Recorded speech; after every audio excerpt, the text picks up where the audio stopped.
এতিয়া আমি শৰণ সম্পৰ্কে আলোচনা কৰিম তাৰ পিছৰ শব্দটো হ'ল ভজন ভ বগীয়জ দন্তীয়ন ভজন এইটো তিনিটা বৰ্ণযুক্ত এটা সুন্দৰ অৰ্থবহু শব্দ আৰু এই শৰণ ভজন সঠিককৈ ল'লে জীৱ ভকত হয় ভক দন্তীয়তা ভকত ইউ বৰ এটা সুন্দৰ অৰ্থবহু শব্দ শৰণত যেনেকৈ আকাৰিকাৰ নাই ভজনত যেনেকৈ আকাৰিকাৰ নাই ভকততো তেনেকৈ আকাৰিকাৰ নাই ভকত হ'বলৈ হ'লে আকাৰিকাৰ থাকিব নালাগিব আকাৰিকাৰ নথকা ভকত তেনে শ্ৰেণী ভকতেহে শৰণ আৰু ভজন সঠিকভাৱে ল'ব পাৰে বা সঠিকভাৱে শৰণ ভজনৰ যোগেদি জীৱনটো সদাচাৰী কৰিব পাৰে এতিয়া শৰণ শব্দৰ অৰ্থ কি জানিবলৈ মন আছেনে নাই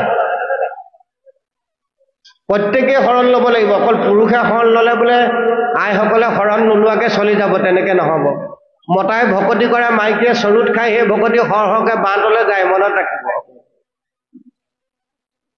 পুৰুষজনে যদি ভকতি কৰে মই এতিয়া নিতাই পুখুৰী শিৱসাগৰৰ পৰা আহি আপোনালোকৰ ইয়াত আহি ঈশ্বৰৰ কথা কৈ আছো আমাৰ ঘৰখনত যদি ঈশ্বৰ ধৰ্ম পালন কোনেও কৰা নাই কামত আহিব নেকি নাহে সেইকাৰণে পুৰুষজনতকৈ আইগৰাকীয়ে বেছিকৈ ভাগৱত ধৰ্ম আচৰণ কৰিব লাগিব যিখন গৃহত স্বামীতকৈ স্ত্ৰীগৰাকীয়ে আইগৰাকীয়ে ভাগৱত ধৰ্ম সঠিকভাৱে পালন কৰিব সেইখন গৃহত কেতিয়াও অপায় অমংগল আহুকাল আহিব নোৱাৰে এতিয়া আমি শৰণ প্ৰত্যেকেই ল'ব লাগিব পুৰুষেও ল'ব লাগিব আইসকলেও ল'ব লাগিব যুৱকেও ল'ব লাগিব যুৱতীয়েও ল'ব লাগিব গতিকে আমি যিসকলে যৌৱনৰ দুৱাৰ দলিত ভৰি দিলোঁ ছোৱালী বালিকাসকল যেতিয়া কুমাৰী হ'ল কুমাৰী হোৱাৰ লগে লগে ঈশ্বৰৰ সেৱক হ'ব লাগিব শৰণীয়া হ'ব লাগিব আৰু যুৱকসকল যেতিয়া কুমাৰলৈ ৰূপান্তৰ হ'ল শিশুসকল যেতিয়া কুমাৰলৈ ভৰি দিলে তেতিয়াই তেওঁলোকে ঈশ্বৰৰ শৰণীয়া হ'ব লাগিব ঈশ্বৰৰ সেৱক হ'ব লাগিব কায় বাক্য মানে তাৰ পৰৱৰ্তী তেওঁলোকৰ জীৱন নিশ্চিতভাৱে শৃংখলিত পৰিশীলিত হ'ব আমি তেওঁলোকক আৰু বেলেগকৈ জীৱনটো শৃংখলিত কৰি দিব নালাগে যদি বোলে বিয়া বাৰু পাতি ল'ৰা ছোৱালী জন্ম দিয়াৰ পিছত শৰণ ভজন লোৱা হৈছে কামত দিব জানো আমাৰ এতিয়া শৰণ ভজনবিলাক তেনেকুৱা হৈছে ল'ৰাৰ বিয়া পাতিব লাগে ছোৱালী বিয়া দিব লাগে গতিকে ল'ৰালে আমি শৰণ ভাগ দি ল'ব লাগে তেতিয়া ল'ৰা বিয়া পতাৰ পিছত বহুতেতো ল'ৰা ছোৱালী জন্ম দিয়াৰ পিছত শৰণ ল'বলৈ যায় ভজন ল'বলৈ যায় আমাক ভাগৱতে সিদ্ধান্ত দিছে শৰণ কেতিয়া ল'বা ভজন কেতিয়া ল'বা অয়েৰা শিশু হ'ব আন যত কৰ্ম হেৰা শিশু হ'ব অন্য সকলো খেলা ধূলা কৰ্মখিনি ত্যাগ কৰা তোমালোকে কুমাৰ কালতে ভাগৱত ধৰ্ম গ্ৰহণ কৰা কুমাৰ কাল কোনটো যেতিয়া ছোৱালীজনী অকুমাৰী হৈ থাকে যেতিয়া তেওঁ পুষ্পিতা বিবাহ ভাগ হয় অৰ্থাৎ নয়া তুলনি বিয়া ভাগ হয় বিয়া হোৱাৰ পাছৰ পৰা ছোৱালীজনী কুমাৰী হয় আৰু ল'ৰাটো যেতিয়া যৌৱনৰ দুৱাৰ দলিত ভৰি দিয়ে যেতিয়া তেওঁ মাত কথাবিলাক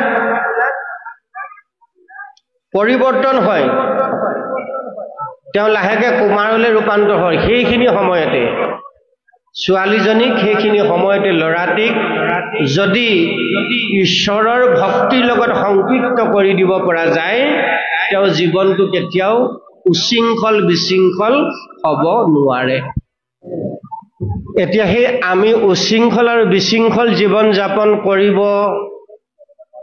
নলগাৰ কাৰণে আমি ভগৱন্তৰ চৰণত এতিয়া শৰণ ল'ব লাগে প্ৰত্যেকেই শৰণ শব্দ অৰ্থটো প্ৰথম জানি ল'ব লাগিব সেইকাৰণে ভগৱন্তক ভজিবৰ কাৰণে ভগৱন্তক পুজিবৰ কাৰণে ভগৱন্তৰ চৰণত ভক্তি সাধন কৰিবৰ কাৰণে নজনা নুশুনাকৈ আমি আগবাঢ়িব নালাগে আমাক কোনোবাই কৈ দিয়াও পাৰে যা তহঁতি বোলে গুৰু ঘৰত গৈ শৰণ ভাগ লৈ আগে আৰু বহুতে কয় শৰণ লোৱা 20 বছৰ পিছতো ভজন নোলোৱাকৈ থাকে যেতিয়া সমাজত দেউৰী বিলনীয়াৰ অভাৱ হয় তেতিয়া ভজন ভাগ লৈ আহিবলৈ কয় যে দেউৰী নাইকিয়া হৈছে সকাম সমাধা কৰিবৰ কাৰণে সমাজৰ কৰ্ম কৰিবৰ কাৰণে ৰান্ধনি কৰিবৰ কাৰণে শৰাই অৰ্পণা শৰাই দেউৰী পালন দায়িত্ব পালন কৰিবৰ কাৰণে নাম গাবৰ কাৰণে ভজন ভাগ আমি লৈ আহিব লাগে এতিয়া শৰণ ভজন আমি তেনেকেহে ব্যৱহাৰ কৰিছোঁ প্ৰকৃততে শৰণ ভাগ ঈশ্বৰৰ লগত জীৱাত্মাক পৰমাত্মাৰ লগত সংযোগ কৰিবৰ কাৰণেহে শৰণ আৰু সেই জীৱাত্মা পৰমাত্মাৰ একাত্ম হৈ নিত্য জীৱনটো সাধনালব্ধ কৰাটোৱে হ'ল ভজন সেইকাৰণে শৰণ ভজন বিনা জীৱৰ ভক্তি সাধন নহয় গতিকে শৰণটো সঠিক হ'ব লাগিব শৰণ আমাক কেনেকৈ ল'বলৈ কৈছে কায় বাক্য মনে ভগৱন্তৰ ৰাতুল চৰণত শৰণ ল'বলৈ কৈছে এতিয়া শৰণ শব্দৰ অৰ্থটো আমি জানি ল'ব লাগিব তেতিয়াহে কায় বাক্য মনে ভগৱন্তৰ চৰণত আমি শৰণ ল'ব পাৰিম শৰণ যাৰ সঠিক হোৱা নাই তেওঁ জীৱন কেতিয়াও শৃংখলিত হ'ব নোৱাৰে মনত ৰাখিব সেইকাৰণে শৰণ শব্দৰ অৰ্থটো আমি জানিব লাগিব শৰণত আকাৰ ইকাৰ নাই অহপদে ইটো শৰীৰক বুজায় নিশ্চয় ইটো শৰীৰক জানা জ্বৰ বুলি কয় শৰণ শব্দৰ প্ৰথম বৰ্ণটো তালব্য হওক সপদে ইটো শৰীৰক বুজাই নিশ্চয় শৰীৰ মানে দেহ তালব্য হৰত দীৰ্ঘিকা ৰিৰ শৰীৰ শৰণৰ প্ৰথম বৰ্ণটো তালব্য হ নিদি দন্তীয় হ দিব পাৰিলেহেঁতেন দন্তীয় হ নিদি অকল হ দিব পাৰিলেহেঁতেন তালব্য হটো দিলে কাৰণটো কি শৰণ লোৱা তালব্য হৰমধনীয়া শৰণ মানে আশ্ৰয় প্ৰথমটো হ'ল দেহৰ আশ্ৰয় কায় শৰণ সেইকাৰণে সপদে শৰীৰক বুজাই নিশ্চয় ইটো শৰীৰক জড় বুলি কয় এই জড় শৰীৰটোৰ চৈতন্য শক্তিৰ লগত একাত্ম কৰি দিব লাগে সেইটোকে কৈছে শৰণ অৰপদে ৰমন কৰি চৈতন্য চৈতন্য বস্তুক জানাত মা বুলি কয় এই জড় শৰীৰটো চৈতন্য হয় কেনেকে ৰ শব্দৰ যোগেদি ৰ বৰ্ণৰ যোগেদি দ্বিতীয় বৰ্ণটো হ'ল ৰ বৰ্ণে কৈছে কি ৰ পদে ৰমন কৰি চৈতন্য হয় আমাৰ এই জড় শৰীৰটোক চৈতন্য কৰি ৰাখিছে পদৰ পৰা মস্তকলৈকে এই ৯৪ আঙুল আছে আমাৰ দেহটো এই ৯৪ আঙুল দেহটোক ৰমন কৰি থকা শক্তিটো হ'ল আত্মা যাক আমি ঈশ্বৰ বুলি কৈছোঁ ঈশ্বৰ কৃষ্ণ আত্মা ৰূপে আমাৰ প্ৰত্যেকৰে ঘটে ঘটে আছে এই জ্বলাই দিয়া দেহটোক পুতি থোৱা দেহটোক চৈতন্য কৰি ৰাখিছে যিটো শক্তিয়ে আজি 4 দিনৰ আগত আমাৰ যুৱ বন্ধুসকলৰ সাৰ্থক জুবিন গাৰ্গ অসমৰ এটা সম্পদ হীৰা হয়নে বিদেশত গৈ মৰিলেগৈ সাগৰত দুৰ্ঘটনা হৈ তেওঁ দেহৰ পৰা আত্মা ঈশ্বৰ ওলাই গুচি গ'ল যিটো দেহ অসমৰ পৰা খুব আনন্দ মনেৰে নাচি বাগি হাঁহি ফূৰ্তি কৰি গৈছিল তাৰ পৰা নিথৰ হৈ আহিল যিটো দেহ আজি কেইদিনৰ আগত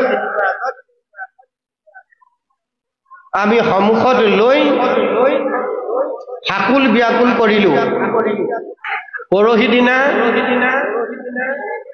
সেই দেহটোক জ্বলাই ছাই কৰি দিয়া হ'ল হয়নে যিটো দেহত আত্মা ঈশ্বৰ আছিল আত্মা ঈশ্বৰ ওলাই যোৱাৰ লগে লগে সেই দেহটোৰ গতি হ'ল জ্বলাই দিলে ছাই হয় পেলাই দিলে বিষ্ঠা হয় পুতি থলে পলু হয় দেহৰ গতি হ'ল 3টা এটা হ'ল পেলাই দিলে কি হ'ব বিষ্ঠা হ'ব পুতি থলে পলু হ'ব জ্বলাই দিলে ছাই হৈ যাব সেই পঞ্চভৌতিক দেহটো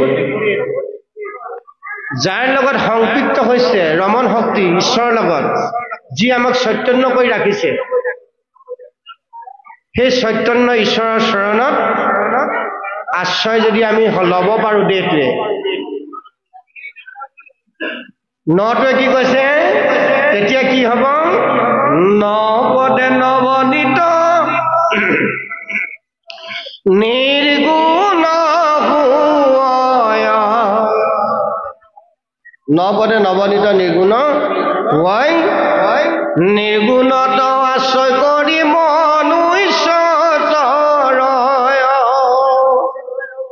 সেই নিৰ্গুণ নিৰাকাৰ অনাদি ঈশ্বৰৰ চৰণত এই দেহৰ ভিতৰত থকা জীৱাত্মাই যদি আশ্ৰয় ল'ব পাৰে তেতিয়াহ'লে নৰে এদিন ঈশ্বৰত্ব হৈ পৰম সত্তাৰ লগত বিলীন হৈ যাব পাৰে। এই যে আমাৰ সাৰ্থক হিয়াৰামতো জুবিন গাৰ্গ সকলোৱে এতিয়া ভগৱান ভগৱান বুলি কৈছে, তেওঁ ভগৱানৰ লগত সংপৃক্ত হৈ মহাবৈকুণ্ঠলৈ গুচি গ'ল। গতিকে নৰে ঈশ্বৰত্ব লাভ কৰাৰ যিটো ৰাস্তা ভাগৱতে আমাক দিছে, আমি সেই পথৰ পথিক হ'ব লাগিব। তেওঁক ইমান মানুহে ভাল পালে, তেওঁ মৃত্যুত গোটেই অসমৰ মানুহে 4 দিন 4 ৰাতি অনাহাৰে অনিদ্ৰাৰে থাকিলে। তেওঁ গাত কি কি বিশেষ গুণ আছিল, যিখিনি গুণ ঈশ্বৰ প্ৰদত্ত গুণ তেওঁ লৈ আহিছিল, সেই গুণেৰে তেওঁ জীৱনটো আগবঢ়াবৰ কাৰণে যত্ন কৰিছিল। তেওঁ পৃথিৱীৰ কোনো শক্তিলৈ ভয় কৰা নাছিল, একমাত্ৰ ভগৱানৰ বাদে বোধ হয়। তেওঁ কৈছিল সেইকাৰণে উদাত্ত স্বৰে, মোৰ কোনো ধৰ্ম নাই, মোৰ কোনো জাতি নাই। গতিকে আমি ধৰ্মৰ নামত যিবোৰ কৰি আছো সি প্ৰকৃততে ধৰ্ম হয় নে নহয়, আমাৰ বিবেক বিচাৰে আমি চাব লাগিব। আমি ধৰ্মৰ নামত যিবোৰ কৰ্ম কৰিছো এইবোৰ প্ৰকৃতাৰ্থত কৰ্ম হয় নে নহয়, এইবোৰ আমি চাব লাগিব। যিবোৰ কৰ্মত ভক্তি জড়িত হৈ থকা নাই, যিবোৰ কৰ্মত জীৱৰ কল্যাণৰ কথা জড়িত হৈ থকা নাই, পৰোপকাৰৰ কথা জড়িত হৈ থকা নাই, সেইবোৰ কেতিয়াও ধৰ্মযুক্ত কৰ্ম হ'ব নোৱাৰে। সেইকাৰণে যেতিয়া আমাৰ শৰণ সঠিক হ'ব, ভগৱন্তৰ ভজন প্ৰণালী যেতিয়া আমাৰ সঠিক হ'ব, তেতিয়া আমাৰ জীৱনৰ কৰ্মবিলাকো নিশ্চিতভাৱে সঠিক হ'ব। সেইকাৰণে আমাৰ শৰণ ভাগ আমি সঠিক কৰিব লাগিব। এতিয়া শৰণ বুলি ক'লে আমি কি বুজি পালো, সপদে ইটো শৰীৰক বুজাই নিশ্চয়, ইটো শৰীৰক জড় বুলি কয়, ৰপদে ৰমন কৰি চৈতন্য হয়, চৈতন্য বস্তুক আত্মা বুলি কয়। আৰু সেই আত্মা থকাৰ কাৰণে মই মুখেৰে কথা কৈ আছো, দেহৰ অংগ পতংগ সঞ্চালন কৰি আছো, চকুৰে আপোনালোকক চাই আছো, কাণেৰে শুনি আছো, আৰু মনেৰে নিজে ভাবি ভাবি চিন্তা কৰি কথাখিনি আপোনালোকৰ আগত ব্যাপত কৰিছো। সেই আত্মা ঈশ্বৰ যোৱাৰ লগে লগে লাহেকে মোৰ এই দেহটো ঢলি পৰিব, 3 হাত বগা কাপোৰে ঢাকি বাহিৰলৈ উলিয়াই দিব, হয় নহয়? আৰু এই চৈতন্য শক্তি দেশত থাকোঁতেই নিৰ্গুণ ঈশ্বৰ, নিৰাকাৰ ঈশ্বৰ, নিৰঞ্জন মহাহৰি গোবিন্দৰ চৰণত যদি আমি সমৰ্পিত হৈ দিব পাৰোঁ, তেতিয়াহ'লে ভগৱন্তই সেই জীৱক চতুৰ্ভুজেৰে হাত পাতি ধৰে। হৃদয়ৰ নিভৃত কোণত ভগৱন্ত নিবাস স্থান চিত্ৰ নামৰ কোঠালিটোত অষ্টদল পদ্মত ভগৱন্ত বহি আছে। জীৱই যদি তাত গৈ আশ্ৰয় ল'বগৈ পাৰিছে, সেই জীৱক ভগৱন্তই চতুৰ্ভুজেৰে তেওঁ নিজৰ লগত সংপৃক্ত কৰি যথা সময়ত বৈকুণ্ঠ প্ৰাপ্তি কৰাব।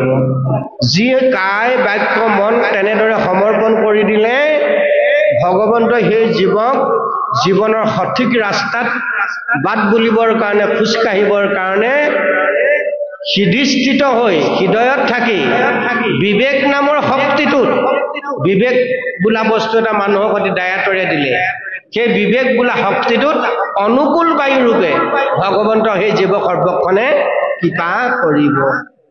যি বিবেক বিচাৰত পবিত্ৰ দেহেৰে, পবিত্ৰ বাক্যৰে আৰু পবিত্ৰ মনেৰে নিত্য জীৱনৰ কৰ্মখিনি সঠিককৈ কৰি গৈছে, তেওঁ বেলেগকে আৰু শৰণ ল'ব নালাগে। এই লোকাচাৰ শৰণ তেওঁ ল'ব লগা নাই। আধ্যাত্মিক শৰণ ভাগ তেওঁ ভগৱন্তৰ চৰণত হৈ যাব। এই আধ্যাত্মিক শৰণ ভাগে আমাৰ মুখ্য শৰণ। আমি যে এই দেখা শৰণটো লৈছোঁ, কোনোবা গোসাঁইৰ ওচৰত, কোনোবা অনুষ্ঠানৰ ওচৰত, অনাচাৰ্যৰ ওচৰত, এই শৰণ, এই ভজন আমাৰ সমাজ এখন বৰ্তিবৰ কাৰণেহে, নিজক উত্তৰণ কৰিবৰ কাৰণে, নিজক ঈশ্বৰৰ লগত সংপৃক্ত কৰিবৰ কাৰণে আমাৰ আধ্যাত্মিক শৰণভাগ সঠিক হ'ব লাগিব। এই আধ্যাত্মিক শৰণভাগ সঠিক হ'বৰ কাৰণে দেহ ভগৱন্তৰ চৰণত নিজে বিক্ৰী কৰি দিয়ক, বাক্যবোৰ ভগৱন্তৰ চৰণত বিক্ৰী কৰি দিয়ক, আৰু মনটো যেতিয়া আমি ভগৱন্তৰ চৰণত বিক্ৰী কৰি দিম, ভগৱন্তই সেইজন ভকতক চতুৰ্ভুজেৰে কৃপা কৰিব। অৰ্জুনক গীতাত কৈছে, যিজনে মোৰ চৰণত সমস্ত অৰ্পণ কৰি মোকেই জীৱনৰ পৰম উপাস্য তত্ত্ব হিচাপে গ্ৰহণ কৰিলে, মোৰ ব্যতিৰেকে অন্য দেৱতাৰ ওচৰত যি আশ্ৰয়ী হোৱা নাই দেহ বাক্য মনেৰে, সেইজন মোৰ উত্তম ভকত। সেই সখা অৰ্জুন একাদশ স্কন্ধ ভাগৱতত উদ্ধৱক কৈছে, হে সখা উদ্ধৱ, সেইজন ভকতৰ পাছে পাছে মই সদায় ঘূৰি ফুৰোঁ, সেইজন ভকতক সৰ্বক্ষণে সৰ্বকাৰ্যতে মই তেওঁক কৃপা কৰি থাকোঁ।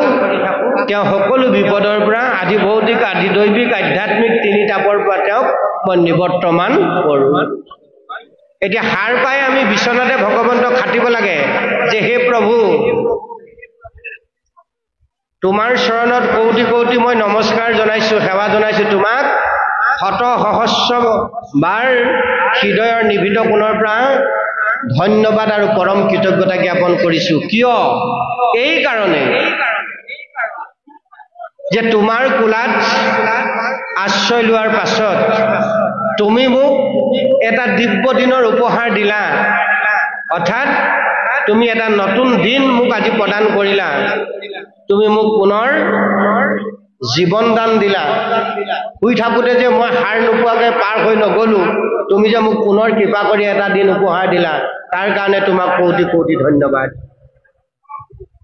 এই বুলি সাৰ পাই বিচনাতে ভগৱন্তক এই পবিত্ৰ দুখন হাতেৰে এটি উষ্ম ধন্যবাদ জ্ঞাপন কৰক। আজিৰ এই পবিত্ৰ দিনটোত 1 মিনিটত যিমান মানুহ পৃথিৱীত মৰিছে, সেই লিষ্টখনত, সেই তালিকাখনত অন্ততঃ আজি যে তুমি মোৰ নামটো নাৰাখিলা, তাৰ কাৰণে তোমাক মই এই ধন্যবাদটো দিছোঁ। সেইকাৰণে তোমাক মই এই উষ্ম আদৰণিটো জনাইছোঁ প্ৰভু, এটা দিব্য দিন তুমি মোক উপহাৰ দিলা, তাৰ কাৰণে তুমি ধন্যবাদৰ পাত্ৰ। তাৰ পৰা আপুনি আৰম্ভ কৰি দিয়ক যে প্ৰভু, এই পবিত্ৰ দিনটো যদিও তুমি মোক উপহাৰ দিলা, এই দিনটোৰ 24 ঘণ্টাৰ ভিতৰত, এটা দিনত 24 ঘণ্টা থাকে, দিনত 12 ঘণ্টা, ৰাতি 12 ঘণ্টা, এই 24 ঘণ্টাত মই যাতে কাৰো কেতিয়াও অপকাৰ সাধন কৰিব নালাগে, এইকণ কৰোণা কৰিলে মই পৰম কৃতাৰ্থ লভিম। আজি যে তুমি মোক এটা দিব্য দিন উপহাৰ দিলা, নতুন জীৱন দান কৰিলা, তোমাক ধন্যবাদ মই জ্ঞাপন কৰিছোঁৱেই। এই পবিত্ৰ দিনটোত দেহেৰে বাক্যৰে মনেৰে কৰ্ম কৰিবলৈ যাওঁতে মই যাতে কোনো জীৱৰ প্ৰতি দেহেৰে কাৰো অপঘাত কৰিব লগা নহয়, বাক্যৰে কাকো অপমানিত কৰিব লগা নহয়, আৰু মনেৰে কাৰো অহিত হোৱা কৰ্ম মই কৰিব লগা নহয়। এইকণ কৰোণা যদি তুমি প্ৰভু মোক কৰা, তেতিয়াহ'লে আজিৰ দিনটো উপহাৰ দিয়া মোৰ কাৰণে পৰম কৰোণাকৰ হবা। তুমি যে আজি মোক এই দিনটো উপহাৰ দিলা, এই দিনটো মোৰ কাৰণে পৰম সৌভাগ্যৱান হ'ব তেতিয়াহে, যেতিয়া আজি দিনটোত দেহেৰে বাক্যৰে মনেৰে মই কাৰো কিঞ্চিতো অপকাৰ সাধন কৰিব নালাগে। এই খাটনিটো ভগৱন্তৰ চৰণত খাটি দিব পাৰিলেই ভগৱন্তই আপোনাৰ মোক বিবেক নামৰ শক্তিটোত কৃপা বৰ্ষণ কৰিব। ভগৱন্তই চতুৰ্ভুজ ৰূপ ধাৰণ কৰি 4খন হাতেৰে আমাৰ শিৰত কৃপা বৰ্ষণ কৰিব। আমি মাত্ৰ 2খন হাতেৰে ভগৱন্তক খাটিব লাগে। ঈশ্বৰ আৰু মনুষ্যৰ মাজৰ পাৰ্থক্যটো হ'ল সেইটো, ভগৱন্ত ভকতে 2খন হাতেৰে কৰজোৰে প্ৰাৰ্থনা কৰিলে, ভগৱন্তই ভকতক 4খন হাতেৰে দিয়ে। ভকতৰ কাৰণে ভগৱন্তই চতুৰ্ভুজ ৰূপ ধাৰণ কৰে। গতিকে আমি ভগৱন্তক মাত্ৰ খাটিব লাগে যে প্ৰভু, দেহৰ বাক্যৰ মনৰ ধৰ্ম যাতে মোৰ আজিৰ দিনটোত সঠিকভাৱে যায়, তাৰ কাৰণে তুমি মোক কৃপা কৰিবা। এই বুলি মই তোমাৰ চৰণত মোৰ দেহটো পবিত্ৰ হ'বৰ কাৰণে অৰ্পণ কৰিছোঁ। সদায় মনত ৰাখিব, দেহটো সদায় অৰ্পণ কৰিব লাগিব ঈশ্বৰক। আজি অৰ্পণ কৰি দিলোঁ, কালিলৈ যদি দেহটোৱে নকৰিবলগীয়া কৰ্ম কৰিছোঁ, দেহটো শুদ্ধ হৈ থাকিবনে নাথাকে? হাতখনে যদি কাৰোবাক টানি টানি চৰ এটা মাৰি দিছোঁ, ভৰিটোৱে যদি কাৰোবাক গোৰ এটা মাৰিছোঁ, দেহ ধৰ্ম সঠিক হৈ থাকিব নাথাকে? নাথাকে। যিদিনা আপুনি এইখন হাতেৰে কাৰোবাক নেমাৰিবলগীয়া মানুহজনক চৰ এটা মাৰিছে, ভৰিটোৱে কাৰোবাক গোৰ এটা মাৰিছে, অস্ত্ৰ শস্ত্ৰ লৈ কাৰোবাক যদি প্ৰহাৰ কৰিছে, তেতিয়াহ'লে আপোনাৰ দেহ ধৰ্ম ৰক্ষা পৰা নাই। যিদিনা আপুনি বাক্যৰে কাৰোবাক আক্ৰমণ কৰিলে, বাক্য হৰণ যিদিনা আপোনাৰ ভ্ৰষ্ট হ'ল, ভগৱন্তক খাটিব বাক্য দিব সময়ত যে প্ৰভু মোৰ এই বাক্যবিলাক তোমাৰ চৰণত অৰ্পণ কৰিছোঁ, এইখন মুখেৰে আজি দিনটোৰ ভিতৰত আৰু অন্তৰত আঘাত লগা যাতে এটা বাক্য মই বলিব লগা নহয়। তুমি কৰুণাৰ সাগৰ, দয়াৰ সাগৰ, কৃপাৰ সাগৰ, নিশ্চিত কৃপা দয়া কৰুণা মোক কৰিবা, সেই লৈ মই তোমাৰ চৰণ মোৰ বাক্যবিলাক সমৰ্পণ কৰিছোঁ। এইখন মুখেৰে কেৱল মাত্ৰ পৰোপকাৰী বাক্য, জগত কল্যাণকামী বাক্য সেই যাতে বেকত হয়, তুমি সেইখন কৰুণা মোক কৰিবা। কাৰো অপকাৰ হোৱা বাক্য যাতে মই বলিব লগা নহয়। এইটো হ'ল বাক্যৰ ধৰ্ম, বাক্য হৰণ। তৃতীয়টো হ'ল মনটো ভগৱন্তৰ চৰণত অৰ্পণ কৰি দিব লাগিব। আটাইতকৈ বেয়া বস্তুটোৱে হ'ল মন। বাক্যও সঠিক হৈ থাকিব, দেহটোও সঠিক হৈ থাকিব, যদি আমাৰ মনৰ ধৰ্ম আমি সঠিক কৰি ৰাখিব পাৰোঁ। মন খেলি মেলি হ'ল বুলি ক'লে চব খেলি মেলি হৈ যাব। সেইকাৰণে ব্যাসৰ যে মতিভ্ৰম হ'ল, অলপ আগতে আমি পাঠ কৰি গ'লোঁ, মন খেলি মেলি হোৱাৰ কাৰণে তাৰ গোটেই কৰ্মবিলাক খেলি মেলি হৈ গ'ল। ব্যাস এজন এনেকুৱা পণ্ডিত আছিল, বিদগ্ধ পণ্ডিত, 4 বেদ 14 শাস্ত্ৰ 17 পুৰাণত পাৰ্গত, যি ব্ৰহ্ম সাক্ষাৎ কৰিব পাৰে সমাধিত, তেনে এজন ব্ৰহ্মজ্ঞ ব্যাস মনৰ উগুল থুগুল হোৱাৰ কাৰণে, মন অস্থিৰ হোৱাৰ কাৰণে তেওঁ গোটেই কৰ্মৰ বিপাক হৈ গ'ল। গতিকে মনটো যদি ভগৱন্তৰ চৰণত আমি সঠিকভাৱে দি দিব পাৰোঁ, ভগৱন্তক যদি খাটিব পাৰোঁ যে প্ৰভু তুমি যিটো পবিত্ৰ দিন মোক উপহাৰ দিলা, এই পবিত্ৰ দিনটোত মোৰ মনৰ যি ধৰ্ম, মনৰ যি চিন্তা শক্তি, মনৰ যি কৰ্ম পদ্ধতি, তাক যাতে মই সঠিক কৰি ৰাখিব পাৰোঁ। মোৰ মনেৰে কাৰো কেতিয়াও অপকাৰ হোৱা কৰ্ম মোৰ জীৱন কালত যাতে মই পৰিকল্পনা কৰি কৰিব লগা নহয়। আমি কৰ্ম কিহে কৰোঁ? দেহেৰে, বাক্যৰে, মনেৰে। এই দেহৰ বাক্যৰ কৰ্মবিলাক সম্পাদন কিহে কৰে? মনেৰে। আমাৰ চিন্তাবিলাক ক'ত প্ৰসৱ হয়, জন্ম হয়? মনত। ভাল বেয়া, ন্যায় অন্যায় বিচাৰখিনি কোনে কৰে? মনে। কাৰ যোগেদি কৰে? বিবেকৰ যোগেদি। বিবেকত শক্তিটো কোনে দিয়ে? ভগৱন্তে কৃপা ক'ত কৰে? বিবেকত কৰে। গতিকে বিবেক হস্তম কৰি মন যদি বিবেকৰ লগত সংযোগ কৰি ঈশ্বৰৰ চৰণত লগাব পাৰোঁ যে প্ৰভু তুমি দিয়া পবিত্ৰ মনটো মই তোমাৰ চৰণত অৰ্পণ কৰিলোঁ, এই মনত কস্মিন কালেও কাৰো যাতে অপকাৰ অহা কৰ্ম মোৰ মনলৈ যাতে নাহে, মনৰ যাতে পৰিকল্পনাত মোৰ জীৱন কৰ্ম কৰিবলৈ যাওঁতে মই যিখিনি পৰিকল্পনা কৰিম, সেই পৰিকল্পনাত যাতে কাৰো অপকাৰ হোৱা কৰ্ম মই কৰিব লগা নহয়, এইখন কৰুণা তুমি কৰিবা। এই ভাবি মোৰ মন তোমাৰ চৰণত অৰ্পণ কৰিলোঁ। এইদৰে কায় বাক্য মন যিসকলে ভগৱন্তৰ চৰণত অৰ্পণ কৰিলে, তেওঁ জীৱনৰ আধ্যাত্মিক শৰণভাগ ভগৱন্তৰ ওচৰত হৈ গ'ল। সদায় খালী কৰিব লাগিব, সাৰ পাই ভগৱন্তক এইদৰে দিয়ক। দ্বিতীয়বাৰ স্নান কৰি ভগৱন্তৰ চৰণত নিজক সমৰ্পণ কৰি দিয়ক, ভগৱন্তৰ ভকতৰ চৰণত তেনেদৰে সমৰ্পিত হৈ দিয়ক। তাৰপিছত য'ত আপুনি কৰ্ম কৰি আছে, সেই কৰ্মত গৈ পিনি আপুনি নিজক সমৰ্পণ কৰি দিয়ক। তৃতীয় সমৰ্পণ। চতুৰ্থ, আপুনি কৰ্ম ত্যাগ কৰি আহি পুনৰ গৃহাশ্ৰমত যেতিয়া প্ৰৱেশ কৰিলে 4 বাৰ নৃত্য কৰক, একেখিনিকে কৰক। 4 বাৰ 4টা থানত আপুনি কৰি যাওক দিনটোৰ কৰ্মখিনি। তাতেই জীৱৰ ভকতি মুকুতি গোটেই কথাবোৰ তাতে জড়িত হৈ আছে, তাৰ যোগেদি সাধন হ'ব। এতিয়া শৰণ ভাগ ল'বলৈ যাওঁতে দেহৰ শৰণটো আমি ক'লোঁ, তেনেকৈ ভগৱন্তক দিয়ক। বাক্যটো তেনেকৈ ভগৱন্তৰ চৰণত দিয়ক, মনটো ভগৱন্তৰ চৰণত তেনেকৈ দিয়ক। দিবলৈ যাওঁতে আমি ঢেৰ প্ৰাৰ্থনা মনত ৰাখিব নালাগে, মাত্ৰ 3 জোকা ঘোষা। ঢেৰ প্ৰাৰ্থনা ভগৱন্তৰ চৰণত মনত ৰাখিব নালাগে, আমি মাত্ৰ 3 জোকামান ঘোষা মনত ৰাখি ল'লে হ'ল। অসংখ্য দিছে ইয়াত নাম ঘোষাত। প্ৰাৰ্থনা মন অৰ্পণ কৰা, বাক্য অৰ্পণ কৰা, দেহ অৰ্পণ কৰা অসংখ্য ঘোষা আছে।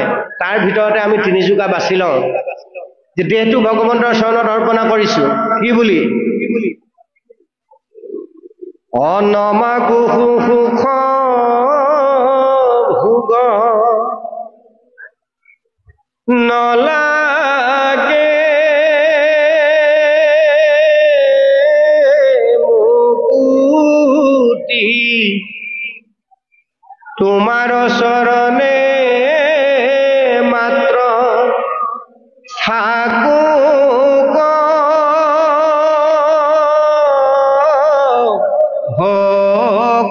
ভগতি হে প্ৰভু মোক সুখ ভোগ ঐশ্বৰ্য বিভূতি একোকে নালাগে লাগে মাথো তোমাৰ আতুল চৰণ তোমাৰ চৰণ পদাৰবিন্দত যদি মোৰ দেহ মন বাক্য সমৰ্পণ কৰি দিব পাৰো তেতিয়াহ'লে মোৰ মানৱ জীৱন ধৰা সাৰ্থক হ'ব প্ৰভু কিন্তু ভকতৰ বাঞ্ছা কেৱল ভগৱন্তৰ আতুল চৰণ সেইকাৰণে নমাগু সুখ ভোগ নলাগে মুকুতি তোমাৰ চৰণে মাত্ৰ থাকুক ভগতি এই ভাবি যি ভগৱন্তৰ চৰণত দেহ অৰ্পণ কৰিছে নতুবা অ হে কৃষ্ণ তজু পাৱে পখিলো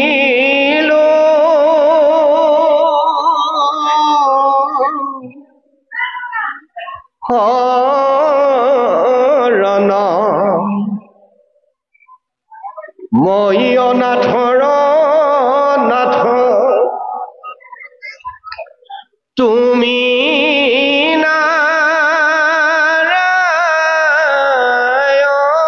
নাৰায়ণ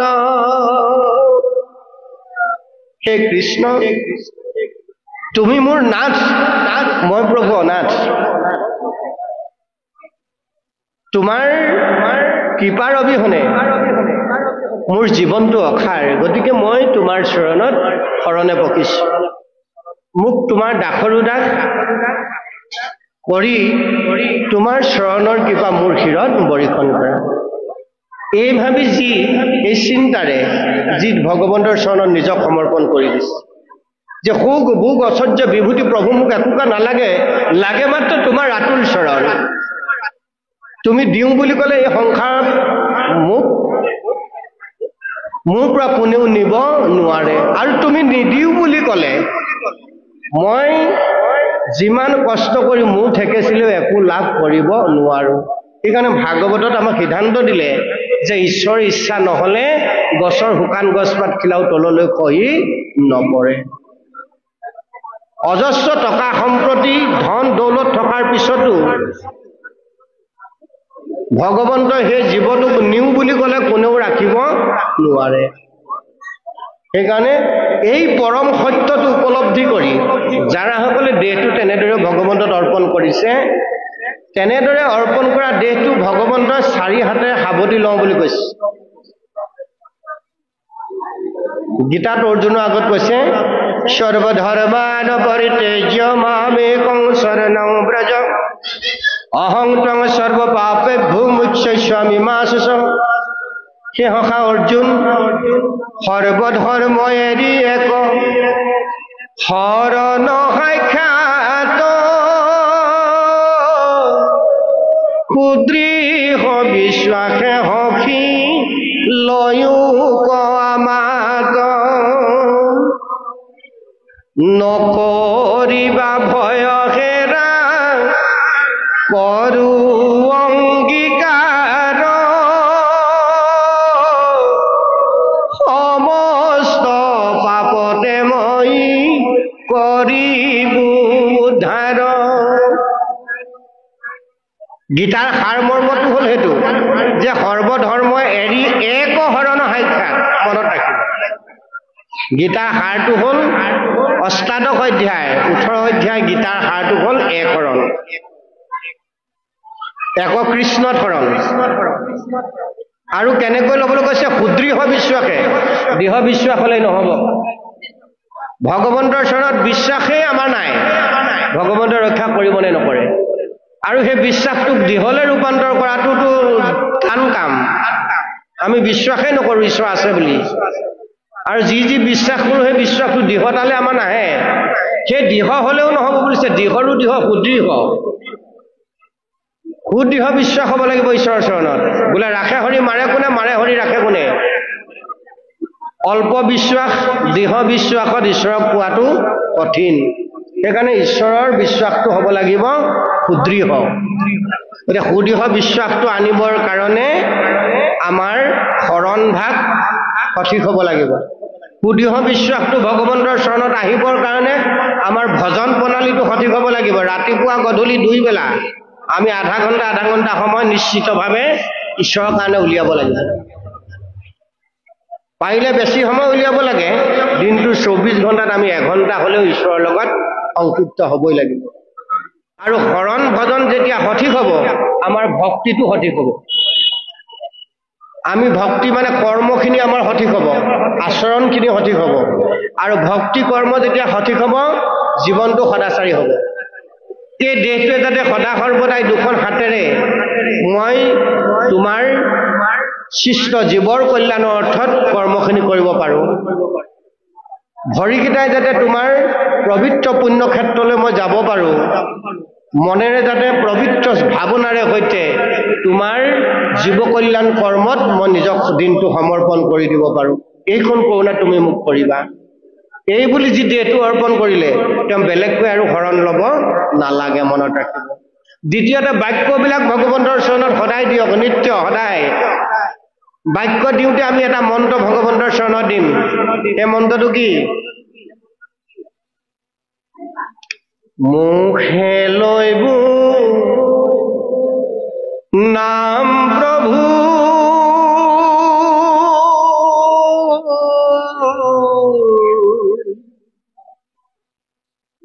কৰ্ণে তব কথা, হৃদয়ত পাদ পদ্ম, থাকুক সৰ্বথা। দ্বিতীয় ভাগ মন্ত্ৰ, বাক্যৰ মন্ত্ৰ ভগৱন্তৰ চৰণত দিয়ক। হে প্ৰভু, মই তোমাৰ চৰণত তোমাৰ হৃদয়ৰ পৰা নিৰ্গত হোৱা বাক্যবিলাক অৰ্পণ কৰিছোঁ। এইখন মুখেৰে কস্মিন কালেও কাৰো অন্তৰাত্মাত আঘাত দিয়ে বাক্য যাতে মই বুলিব লগা নহয়। আজি দিনটোৰ 24 ঘণ্টাৰ ভিতৰত এইখন মুখেৰে যাতে কাৰো অপকাৰ হোৱা বাক্য মই বুলিব লগা নহয়, তুমি মোক কৃপা কৰা, কৰুণা কৰা। তাৰ কাৰণে মই তোমাৰ চৰণত মোৰ বাক্যবোৰ অৰ্পণ কৰিলোঁ। এইখন মুখেৰে যাতে তোমাৰ নাম মই অহৰ্নিশে লৈ থাকিব পাৰোঁ, আৰু কাণ দুখনে যাতে তোমাৰ সৃষ্টিৰ লীলা গুণ গৰিমাবিলাক মই শ্ৰৱণ কৰি থাকিব পাৰোঁ। এইখন কৰুণা প্ৰভু তুমি মোক কৰিবা। মুখে লৈব নাম, কৰ্ণে তব কথা, আৰু তোমাৰ পাদপদ্ম, তোমাৰ ৰাতুল চৰণ মই হৃদয়ত যাতে সৰ্বক্ষণে ধাৰণ কৰিব পাৰোঁ। মুখে লৈব নাম, কৰ্ণে তব কথা, হৃদয়ত পাদপদ্ম, থাকুক সৰ্বথা। তোমাৰ চৰণ যুগল যাতে প্ৰভু মই হৃদয়ত ধাৰণ কৰি দিনটো কামখিনি কৰিব পাৰোঁ। এইখন কিবা মোক তুমি কৰিবা। এই ভাবি যিসকলে ভগৱন্তৰ চৰণত বাক্যবিলাক সমৰ্পণ কৰি দিলে, ভগৱন্তৰ দয়াৰ সাগৰ, কৰুণাৰ সাগৰ, কৃপাৰ সাগৰ সেইজন ভকতক সিদ্ধিস্থিত হৈ হৃদয়তে থাকি বিবেক নামৰ শক্তিটোত অনুকূল বায়ুৰূপে চতুৰ্ভুজেৰে সৈতে কৃপা বৰ্ষণ কৰোঁ। প্ৰথমতে দেহটো দিলোঁ, তাৰপিছত বাক্যবিলাক দিলোঁ। এতিয়া যদি মনটো ভগৱন্তৰ চৰণত দি দিওঁ, আমাৰ আধ্যাত্মিক শৰণভাগ ভগৱন্তৰ চৰণত হৈ যাব। যে মন দিবলৈ যাওঁতে তেনেদৰে আমি এভাগে মন্ত্ৰ ভগৱন্তৰ চৰণত দিব লাগিব। প্ৰাৰ্থনা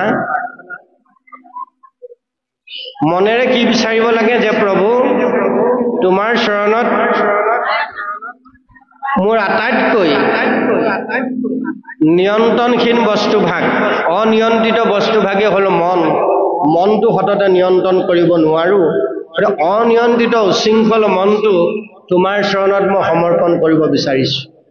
মনটো যাতে তুমি খুব সাদৰেৰে তাক ধাৰণ কৰি ধৰি মোক সঠিক ৰাস্তাৰে চলিবৰ কাৰণে কৃপা বৰ্ষণ কৰা। এই বুলি তোমাৰ চৰণত মোৰ মনটো অৰ্পণ কৰিছোঁ।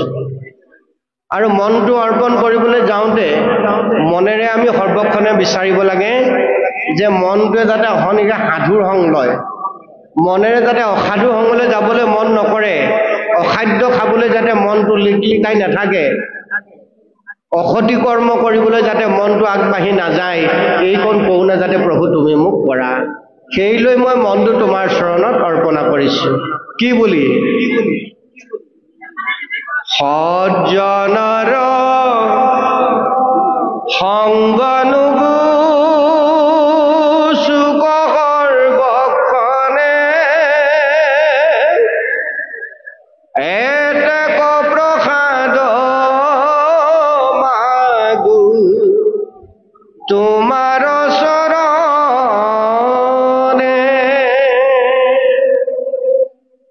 হে প্ৰভু, সজ্জনৰ সংগ অৰ্থাৎ সাধুৰ সংগ, মহন্তৰ সংগ যাতে মনটোৱে আজি দিনটোৰ 24 ঘণ্টাৰ ভিতৰত লাভ কৰি থাকে।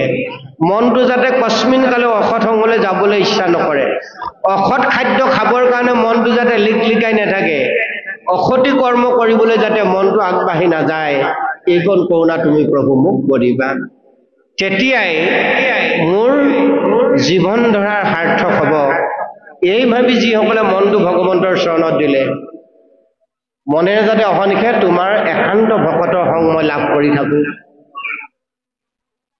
আমাক ভাগৱতে সিদ্ধান্ত দিলে যে সাধু সংগ অনুসৰা শ্ৰৱণ কীৰ্তন কৰা, পৰিহৰা পাখণ্ড আচাৰ, সাধু সংগ অহনিশে ল'বলৈ যত্ন কৰা,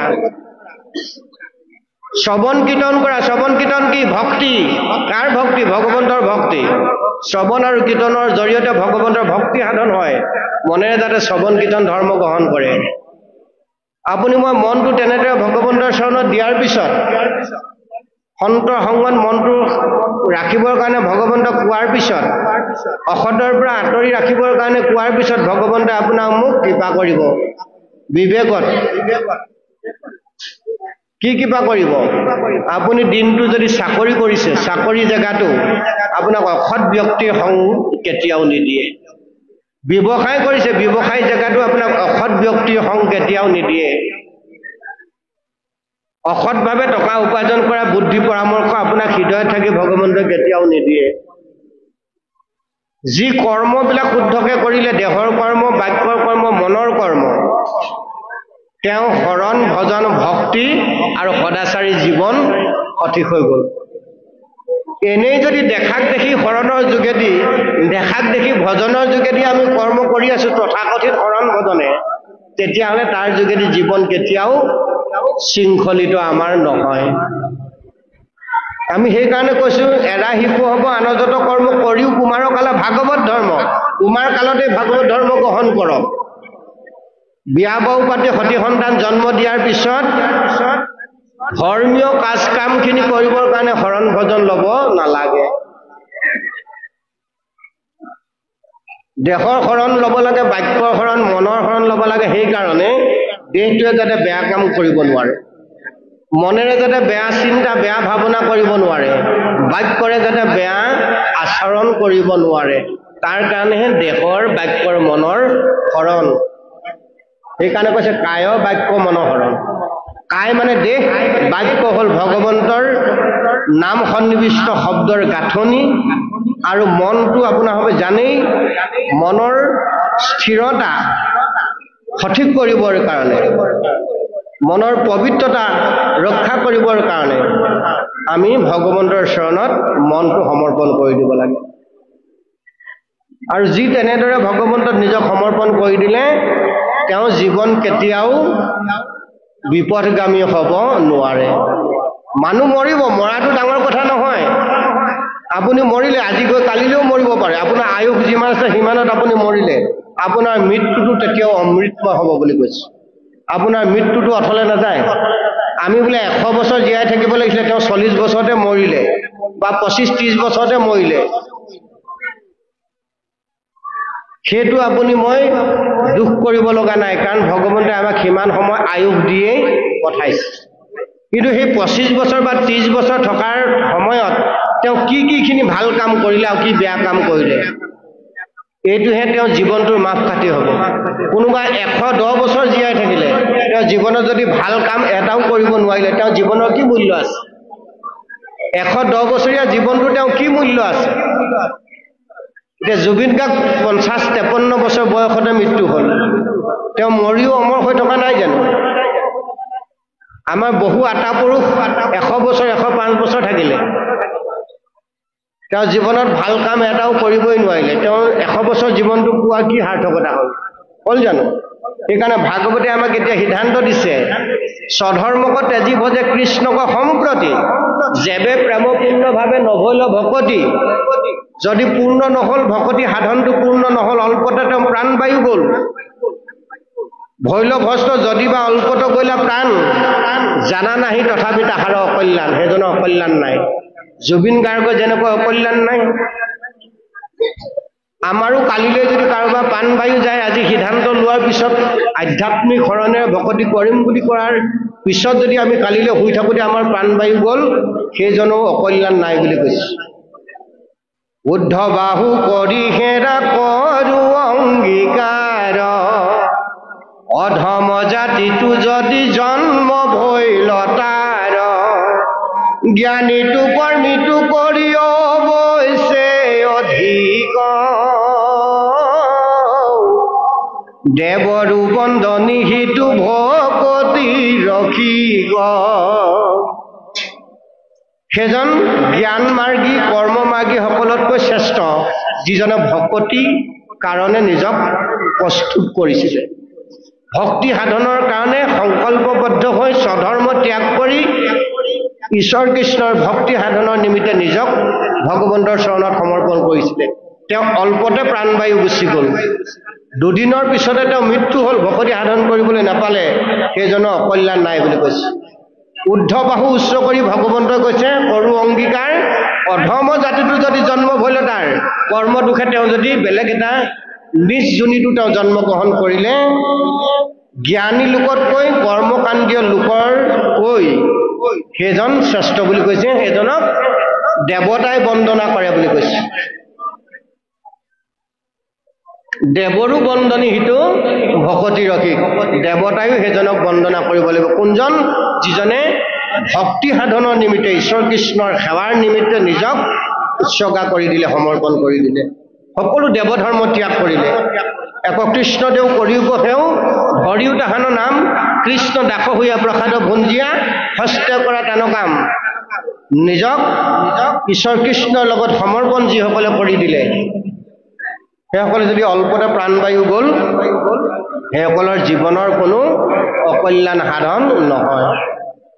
যদি সেইমতে জীৱনটো যাপন কৰিব পৰা নাই, উদযাপন কৰিব পৰা নাই, তেওঁ 100 বছৰো পাৰ হৈ পালে, কামত একো নাহিব।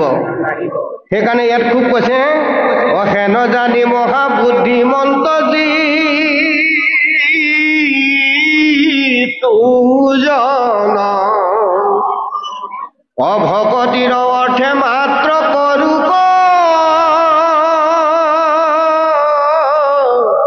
যতন।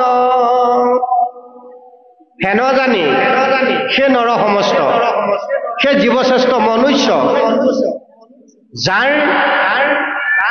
ইচ্ছা আছে, যি বুদ্ধিক হতস্থ কৰিছে, বুদ্ধিমন্ত যিসকল লোক, সেইসকলে ভকতিৰ সাধনৰ নিমিত্তে যত্ন কৰা। ভকতিক অৰ্থ মাত্ৰে কৰূপ যতন।